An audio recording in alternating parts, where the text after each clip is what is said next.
Hey guys, thanks so much for tuning back in for another Wisdom Wednesday. So I took last week off. I was trying to think of like another topic or what I wanted to talk with you guys about. And one of the things that I had been thinking on was clearing away clutter. Whether it's stuff in your house, people in your life, whatever the case may be, just clearing out clutter. So one of the things with me and my mom is that we have, my mom's a travel nurse, and so we've moved from here to there. But in our moving from her different jobs and taking care of family and life happening, all that kind of stuff, we've never actually properly unpacked and fully moved into wherever it is that we've ever moved to. So like we still have a storage. There's just stuff like everywhere. There's like some organization going on within our house, but we've not ever actually like unpacked and moved. And so we've moved into places and our boxes are still there. There's some stuff we've unpacked, but we've never like totally unpacked anything. And so then we're basically moving in, not fully unpacking and moving in, but then we're acquiring new stuff. So we just have like stuff upon stuff upon stuff. So there's just clutter everywhere. And so for me personally, it's not been about clearing the clutter with people in my life, because I feel like I'm at a point now where I've done that. I've got more positive influences in my life as opposed to having the negative ones. But now I've just got stuff, and it's something about when you have a clear space, whether it's your room or your living room or just any type of space where you feel that you can think clearly. The way your space is, whatever your space might be, whether it's your room or a certain space in your house, it's a direct reflection of what your mind looks like or what's going on in your mind. And I know that I had even a time where I felt very depressed. I didn't really realize it myself. It took my mom and my coach telling me like, no girl, like you got some issues, that I realized I was depressed. I was building little forts and I had like clutter all around me. It was terrible. And so I've just been making a point, just taking little bits and pieces of my day to just clear the clutter, get rid of stuff. If you've not looked in it in a few days, it's probably something that needs to be tossed out. Especially if you've not looked in it in several days or weeks or months. It probably just needs to go in the trash bin. So I want to read to you some verses that I looked up. So the first one is from Hebrews 12, verses 1 through 3. And this is the NIV version.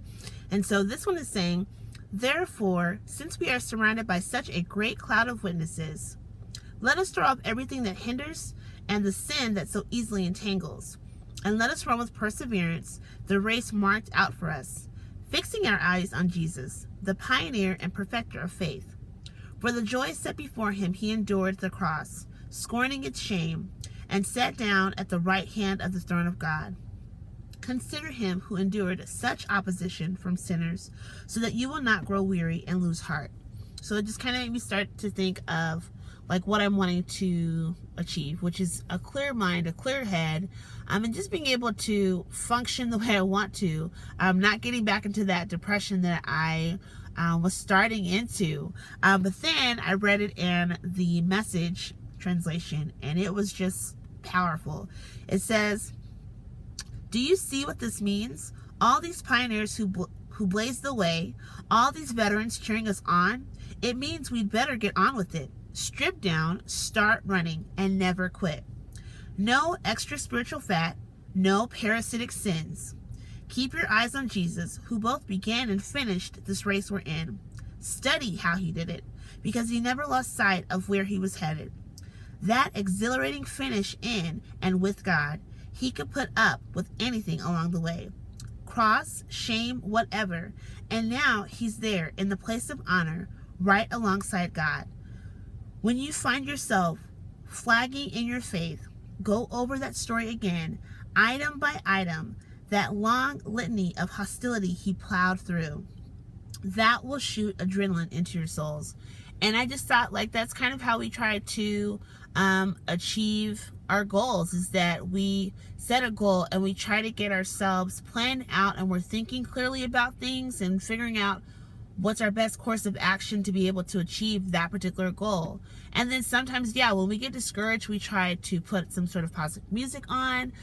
We're thinking about awesome stories that we hear about people, how they went through and just they went through a lot of different things to be able to hit those goals, and those things are what motivates us and encourages us to keep going on. And so that was one of the verses that I looked up that I thought would be really, really awesome. So there's one other verse that I want to share with you.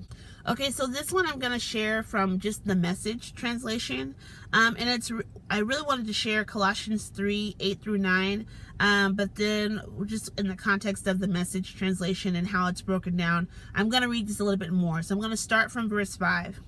It says, "And that means killing off everything connected with that way of death. Sexual promiscuity, impurity, lust, doing whatever you feel like whenever you feel like it, and grabbing whatever attracts your fancy. That's a life shaped by things and feelings instead of by God. It's because of this kind of thing that God is about to explode in anger. It wasn't long ago that you were doing all that stuff and not knowing any better. But you know better now, so make sure it's all gone for good. Bad temper, irritability, meanness, profanity, dirty talk. Don't lie to one another. You're done with that old life. It's like a filthy set of ill-fitting clothes you stripped off and put in the fire. Now you're dressed in a new wardrobe. Every item of your new way of life is custom made by the Creator, with His label on it. All the old fashions are now obsolete. Words like Jewish and non-Jewish, religious and irreligious, insider and outsider, uncivilized and uncouth, slave and free mean nothing. From now on, everyone is defined by Christ. Everyone is included in Christ." So with that one, I love the Message because it really puts it in kind of how we speak today, just pretty much straightforward. And so what I loved about it is that even this part where it says, "But you know better now, so make sure it's all gone for good." Bad temper, irritability, meanness, profanity, dirty talk. Just all those negative things. It's now you know better. You're wanting something better. And so let's get rid of the crappy stuff. Let's get rid of the negative stuff so that we can take on all the positive things, because we're stuck in this world that's beyond negative, and we accumulate all those things, whether it's in our mind, whether it's in our houses, whether it's the people that we're around.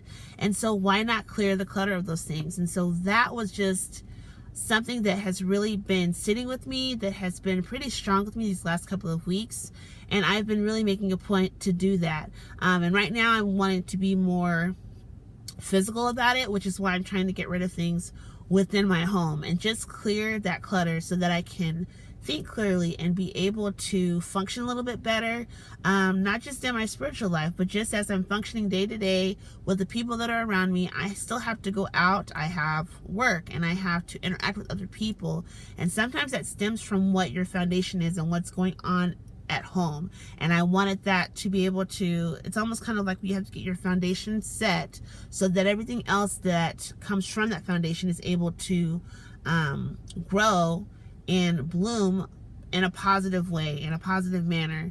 And so that's what I wanted to share with you guys for this week. So I'm hoping that you guys found something within that was helpful and that it in some way blessed you. But of course, I am looking forward to continuing on with the series. I'm having a lot of fun doing it. So I cannot wait for you to see the next video. So of course, if you enjoyed it, give this video a thumbs up, like the video, and I would love it if you would subscribe. And of course, I can't wait for you to see the next video. Until then, bye.